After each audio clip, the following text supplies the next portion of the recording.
Donc, on parle ici d'un événement catastrophique, parce qu'on ne sait toujours pas, à ce jour, qu'est-ce qui s'est produit avec ces ogives nucléaires-là. Et on voit la Turquie qui part en vrille, attaque l'Irak, est rentrée en Irak avec pas juste 2-3 tanks, mais avec des centaines de tanks, est rentrée en frontière d'Irak. Aucune explication à l'international nous est donnée, aucune déclaration des Nations Unies pour condamner l'envahissement illégal par un pays d'un autre pays, c'est-à-dire de la Turquie vers l'Irak. Aucune nouvelle, on dit rien. Par contre, si les Juifs veulent construire un ou deux bâtiments dans la bande de Gaza, ou s'ils veulent faire des constructions, ou s'ils veulent émettre des paramètres de sécurité parce qu'ils sont vraiment sur le qui-vive, eh bien, on les condamne publiquement.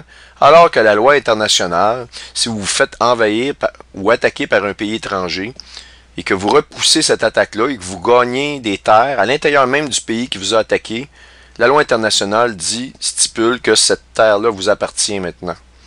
Alors, peu importe si mon but n'est pas de faire un débat de savoir historique, c'était quoi le territoire promis, la terre promise versus le petit lopin de terre qui reste aux Juifs, etc.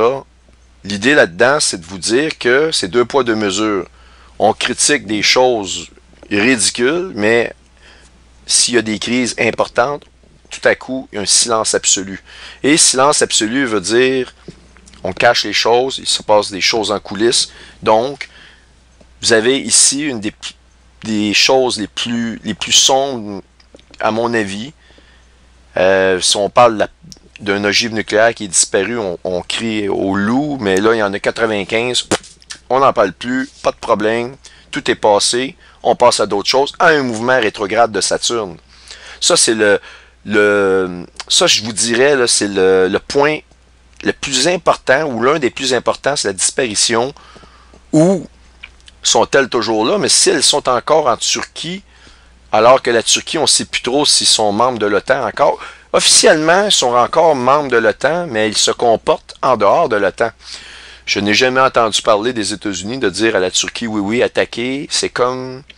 Et on voit que la Russie aussi ne critique pas trop ce que la Turquie fait.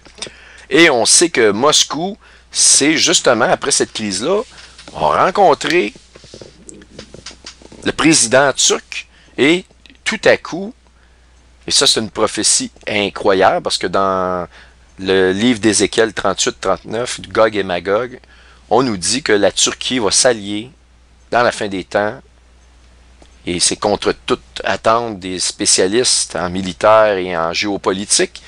Tout le monde, vous leur auriez posé la question, est-ce qu'ils vont réussir par s'entendre, la Russie, la Turquie?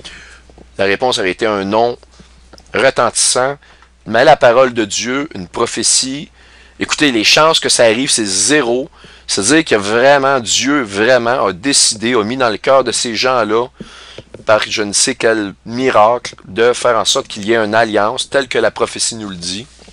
Et là, la Russie est contre les États-Unis, mais là, la Russie devient amie avec la Turquie, Barack Obama, pas de commentaires. Vous voyez qu'il y a un plan général, et que même si en apparence, Poutine ne semble être ennemi de Barack Obama, on voit que un mange dans la main de l'autre parce que, je vais vous y revenir, je vais vous parler bientôt du fameux deal nucléaire avec l'Iran. Comment est-il possible que Barack Obama soit comme vraiment à couteau tiré avec Poutine? Barack Obama signe une entente nucléaire avec l'Iran et la pierre angulaire de cette entente-là. Et cette entente-là que Barack Obama, qui a couteau tiré avec Poutine, fait en sorte que la Russie obtienne de très, très lucratifs contrats de construire des réacteurs nucléaires en Iran. Donc, autrement dit, la politique de Barack Obama aide Poutine, mais les deux ne s'entendent pas. Il y a quelque chose qui ne fonctionne pas, et je vais vous revenir, c'est tout relié à des mouvements rétrogrades de Saturne. Ce qui me fait dire que Barack Obama n'est pas nécessairement ami avec Poutine, mais il y a un plan de négociation dans les coulisses qu'on ne sait pas. Il y a un agenda personnel. Donc, cet agenda personnel-là, on va y revenir. Je vais faire des hypothèses un peu plus tard.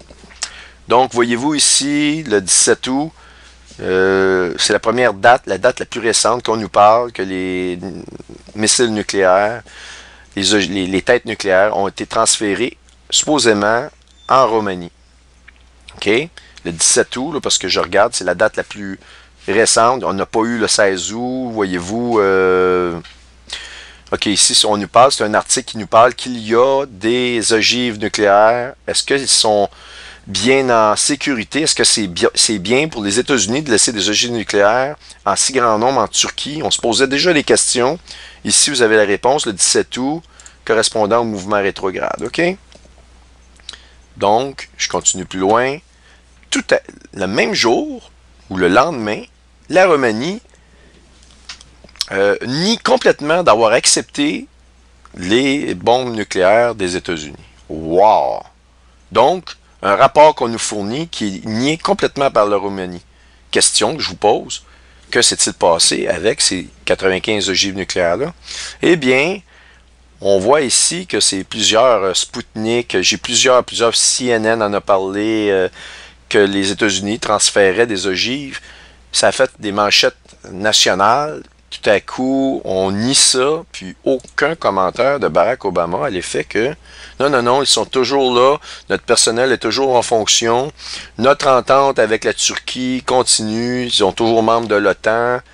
Non, non, aucun commentaire, zéro commentaire, c'est juste 95 ogives nucléaires, assez pour faire péter toute l'Europe, aucun, même plus que ça en fait. Aucun problème, on n'en parle pas, on se lave les mains de ça, tout est passé. Le 22 août 2016, un peu après le mouvement rétrograde, j'ai un article ici, la rumeur versus la réalité.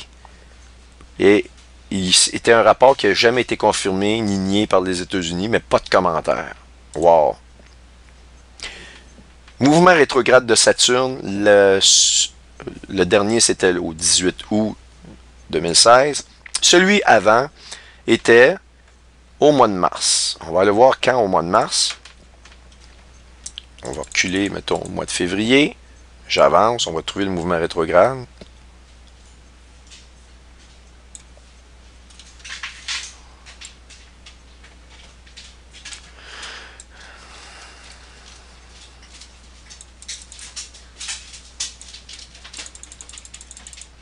Aux alentours du 23 mars. 23 mars, vous voyez qu'est-ce qui s'est passé? 21, Obama atterrit à Cuba. Vous allez me dire, oui, mais Fidel Castro a refusé son invitation à faire tomber le protectionnisme et de laisser tomber la vieille chicane entre les États-Unis et la Cuba. Il était là 3 jours.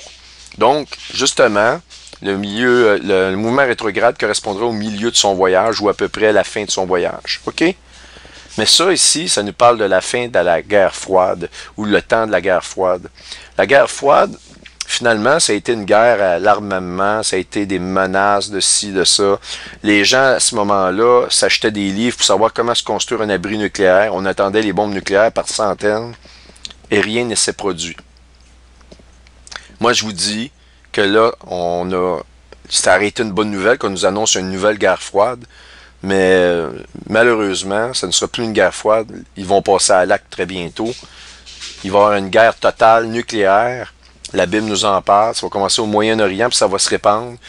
Les États-Unis vont être nettoyés par des ogives nucléaires. Et même Moscou va être atteint par des ogives nucléaires. Bref, je ne vais pas rentrer dans ces détails-là, mais là, on ne parle plus d'une guerre froide, on parle d'une guerre. Vraiment, à proprement dit, une vraie guerre physique. Et Fidel Castro a critiqué ici Obama. Il a refusé finalement son invitation. Et, dans le même temps, tout le monde connaît Wikileaks. Hein? Vous en avez assez entendu parler. Je ne peux pas croire que vous n'avez pas une idée de ce que Wikileaks fait référence à. Mais pour ceux qui ne le sauraient pas, eh bien, Wikileaks, c'est l'organisation qui a révélé toute la merde, si je peux dire, toutes les choses sombres alentour de Mme Clinton, ici qu'on voit. Ici, c'est probablement une parodie, une image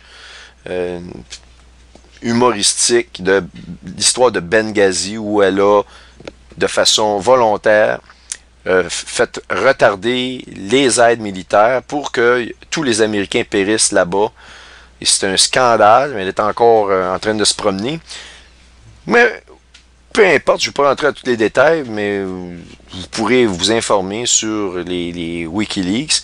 Et on sait que Wikileaks a influencé énormément, a sûrement influencé les dernières élections américaines.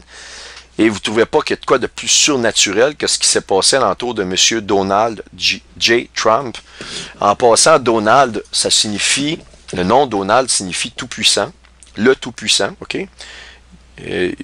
La lettre J en anglais, qui est la lettre J en français, J comme Jean ou John, c'est comme celui qui a écrit le livre d'Apocalypse, Jean de Patmos, de l'île de Patmos. On appelle ça aussi l'Apocalypse de Jésus-Christ, parce que c'est lui qui lui a révélé. Mais c'est Jean qui a écrit ce livre-là. C'est le livre de la fin des temps, de l'Apocalypse de la fin des temps. Jean, J comme Jean, parce qu'il s'appelle Donald John ou Donald Jean Trump. Ce qui est assez incroyable, c'est que en anglais, dans la Bible, le mot trumpet est utilisé dans le livre d'Apocalypse pour les 7 trompettes de l'Apocalypse. Il y a un seul endroit où tout à coup, on nous dit the trump, the last trump. Et vous l'avez deviné, c'est à l'enlèvement de l'Église. On ne dit pas the last trumpet, mais the last trump.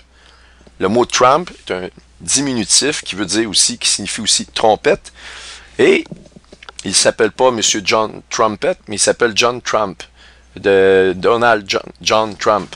Donc, je vous fais juste faire ce lien-là. C'est vraiment bizarre, le nom même de ce personnage-là, qui arrive et qui a dépensé 300 millions de dollars américains pour ses élections, alors que Mme Clinton, elle n'a pas mis aucune scène de ses poches, et évidemment, elle prend l'argent des autres. Et 2 milliards de dollars, elle avait la machine médiatique pour elle, en plus de ça, et ne réussit pas tout à coup à gagner les élections. Et moi, je soupçonne qu'il y a eu même de la fraude en la faveur de Mme Clinton.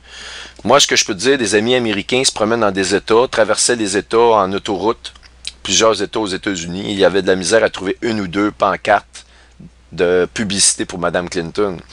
Donc, Wikileaks a influencé grandement le vote américain. Parce que c'est une panoplie de scandales les plus effrayants les uns que les autres que Wikileaks nous a révélés à partir du 16 mars. Et plus on approchait des élections, pire c'était. On avait des informations incroyables à l'effet que Mme Clinton était non seulement une criminelle, mais une meurtrière, et j'en passe. Même de la pédophilie alentour de John Podesta, qui était son chef des élections, est pris dans ce qu'on appelle du spirit cooking, de la cuisson spirituelle, et dans lesquels il y a un trafic d'enfants, et je soupçonne même qu'ils ont pris des corps d'enfants et ils les ont sacrifiés, ont pris la chair de ces enfants-là pour répandre leur sang sur les murs. C'est affreux. Je vous le dis, c'est à donner, c'est à vomir. Et ça a été mis au grand jour, exposé aux Américains. Alors, c'est sûr que ça a influencé le vote américain. Un mouvement proche, rétrograde de Saturne, si on regarde encore, c'est vraiment, lorsque Saturne se met à ralentir, on est vraiment dans le mouvement rétrograde. Je laisse aller, et voilà, on est là, voyez-vous. C'est vraiment au début du mouvement rétrograde. Et moi, si on regarde ça, cette idée-là, à qui ça peut aider, cette histoire-là de Wikileaks? Eh bien, si on est super intelligent, je vais me mettre dans la position de Barack Obama, il se dit Clinton rentrerait, Clinton pourrait me servir, mais j'ai d'autres plans, moi. Parce que, vous savez, les Illuminati ont toujours un plan B et un plan C. Tout le monde dit de Barack Obama, il va canceller les élections, il va canceller les élections. Moi-même, le premier, j'ai souvent dit ça.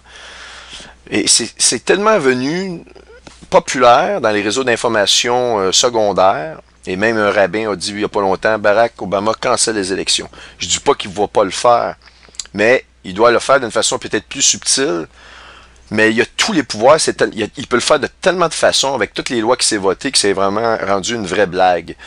Finalement, il irait juste à le faire, il peut le faire dans n'importe quelle circonstance, Ça prendrait une petite crise, puis même, ils sont même plus obligés d'être en état de guerre. Normalement, le gouvernement américain pouvait garder le contrôle des États-Unis en état de guerre. Et là, récemment, Barack Obama a signé un ordre exécutif. Il peut mettre la loi martiale, il peut garder le pouvoir sans que les États-Unis soient en conflit militaire avec un autre pays. Incroyable.